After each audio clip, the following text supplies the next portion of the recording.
What's going on, guys? Welcome along to the first on the bike video of 2025. Now, I have had my DJI Osmo Action 4, one on the helmet, for just over 6 months now, so I thought I would do a 6 monthly review. Now, for those that you are regulars on the channel, I apologise, but for those that are new, a little backstory as to me owning the DJI. I did have GoPro. I had a GoPro 9 and a GoPro 10 with the media mods, and I had nothing but problems, whether that be battery problems, but the biggest problem for me was the audio.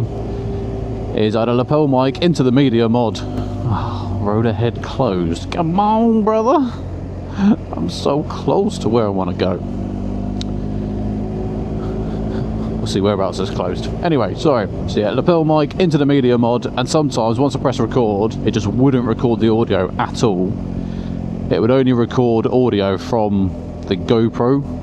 Obviously, when you got the device on the outside of the helmet, not very good. Look at the state of this fog. Can't see a bloody thing. And yeah, so like I said, just over 6 months ago, I made the decision to jump away from GoPro. So it was obviously going to be either DJI or the Action Pro. Action Pro? The Insta Ace Pro, that's what it is. I mean, personally, I just liked what DJI was offering with the Action 4, and more importantly, I think, I probably liked the price point. And yeah, so I started off my DJI journey with the Action 4, and I bought the 3.5mm audio jack, so I could still use a lapel mic, because I didn't want to get the mic 2.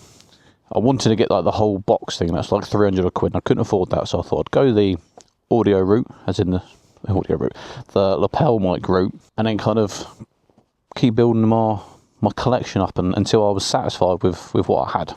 I'll just jump off and carry on the story. And so with that setup, it was very similar to the GoPro, using a lapel mic. So I thought, you know what, this is it. This is the setup I want, until I can afford the mic 2. For me, I took it out, I tested the audio jack, and it just didn't sound as good as what I wanted.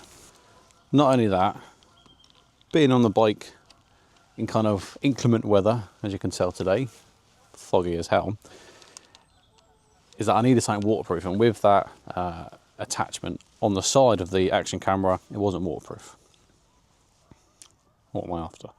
And so about 3 days later, I then went and bought a solo DJI Mic 2. Because obviously you can buy them by itself or within the combo. And let me tell you, looking back, that was the best decision I could have done. And actually, I wish I'd just done it in the first place.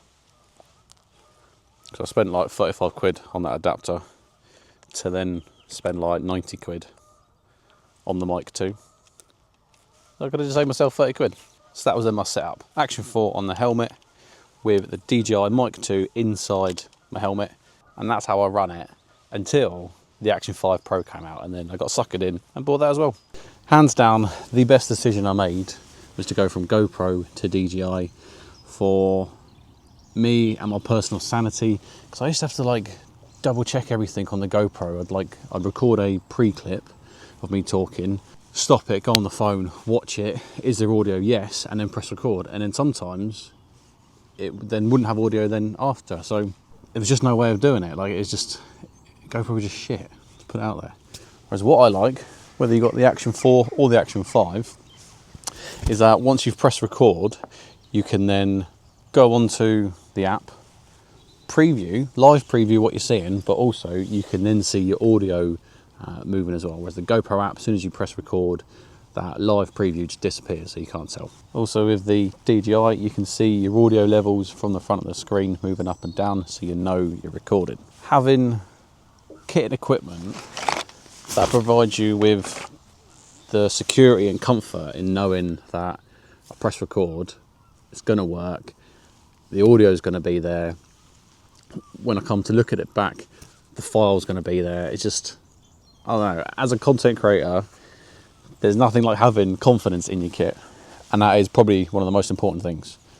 Had zero confidence in GoPro, and so yeah, spent some money, fixed the problem, Not looking back, I'll tell you that right now. With the Action 4, I was getting more file space per memory card. I was getting a lot longer on the batteries as well, because I'd still use my GoPro 10 on the handlebar because I didn't need to worry about the audio and stuff. And if the video failed, it wasn't too important, because obviously the helmet is the most important for me.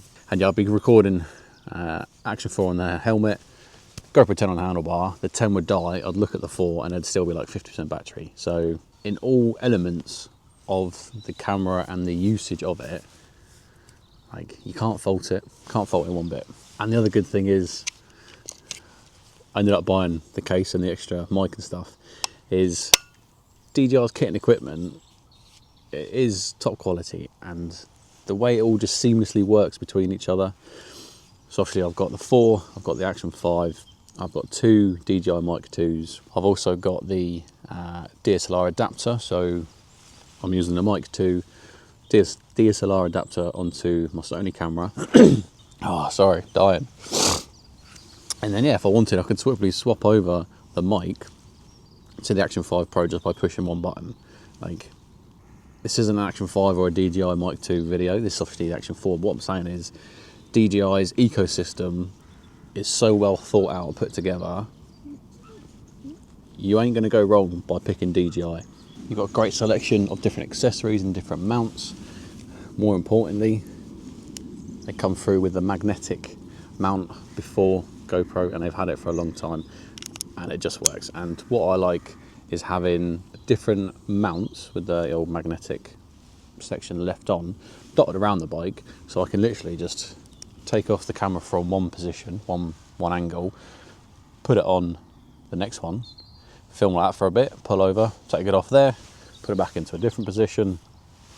Like, there's no faffing, it's just literally pop off, put on. I was watching Peaky Bikers Mumble Live last night, and they started talking about heated gear, and for the bike I do have a Keese heated soft shell kind of gilet, and that's fantastic when I'm on the bike, so I plug in and you've got 100% power all the time. But then as soon as you jump off the bike, it's just a normal gilet, and actually you end up getting a little bit more colder because you've been so warm on the bike. When you're sat off it, you've got nothing to warm you up. That brings us nicely onto today's sponsor of the video, is GoKozy. They have provided me with this lovely heated gilet. And I'll tell you what, on a day like today, it is massively needed, or whenever I'm in the garage, cleaning the bike or whatever. It's got a heating element in the collar, so my neck, toasty. Probably a little bit too warm, to be honest. You don't need to worry about powering it, because this does actually come with a 10,000 milliamp power bank. And now, depending what heat level you have, depending how long you're going to get out of that power bank. So, as you can tell, there are 2 buttons. One's for the front element and one's for the rear element. And both the front and the rear you can control differently. Just pushing the button changes through the different heat elements. So you've got high, medium and low. So looking at the high, medium and low, for high you're going to get 3 to 4 hours out of your power bank. For medium you're going to get 5 to 6, and then low you're going to get 7 to 8. Fits nicely, it's soft to touch, it's got zippers on the pockets, and overall I'm actually really happy. I've been wearing this in the house, I've worn it to wash the car, I'm wearing it out today, and to be honest, the worst part about it is the fact that Zoe keeps wanting to take it and wear it. The good thing as well, they don't just do kind of like puffer gilets, they've got the normal kind of soft shell gilets, they've got fleeces, jackets, scarves and socks, and kind of whatever you need. So if you are looking at grabbing yourself some heated apparel, check them out. Their website will be in the description box below, and there'll be some Amazon links as well. Anyway, back to the Action 4.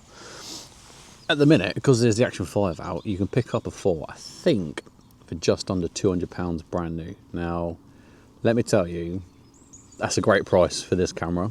As you can tell, I love it, and you can't go wrong with it. If money is a little bit tight, like it is for the rest of us, you will not be disappointed with the 4 rather than getting the 5. Sometimes I personally think the 4 image and the kind of the, maybe just the colouring, looks a little bit better than the 5. I think the 5 sometimes looks a little bit washed out. I'm rattling my brain and genuinely trying to think of any bad things about the Action 4. Probably the worst part is that it's going to make your GoPros redundant, and it's going to sit under the bed. It's going to make you want to buy more DJI products. I want to grab the Osmo Pocket 3. I'm looking at getting maybe the Mini 4 Pro, or wait for the 5 to come out. The drone here. It is just, generally, it is an awesome camera. Go and pick yourself one up. There'll be some links below if you want one. Affiliate, obviously. Let me know, are you in the market for an action camera? And is the DJI Action 4 on your radar? Or are you just thinking about the 5 Pro because it's the latest and greatest? Just as I was packing up as well, I thought, you know what, this camera can do more. So here's some photos that it can take. You've got slow-mo that it does, or you can put it in 4K 60 and then just slow it down in post. So you don't have to film everything at 240. So you just feel like normal, 4K 60, and slow it down when you want. Like this. Just don't look how dirty the bike is.